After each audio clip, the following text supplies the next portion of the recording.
raadinayaa oo iga maqan hal gabar oo intaas isku leh. gabadhaasi waxay tahay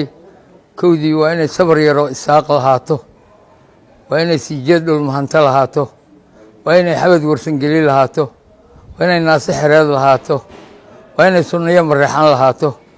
waa inay suuro majarteen taqaalno, waa inay sur dheeroo ogaadeen ay lahaato, waa inay suurad xawaadle ay lahaato, waa inay soo jeed gugundhaba ay lahaato, waa inay sararo cayr ay lahaato, waa inay sal sacad ay lahaato, waa inay bistoolado saleebaan ay lahaato, waa inay kubub saruur ay lahaato, waa inay xulus duduble ay lahaato, waa inay xusulo murursado ay lahaato, waa inay samir abgaal taqaano, saanqaad garre waa inay lahaato, sina biyo maal waa inay lahaato, tin ma dhibaan waa inay lahaato, sawd shiiqaaleed waa inay lahaato, murqo ujuuraan waa inay lahaato, saqaroo raxweyn waa inay lahaato, sarin jareerna waa inay sidato. gabadhaasi 10 sano 20 sano dib ii celi laheed haddaan helo, quruxdaydaana way soo noqon laheed. marka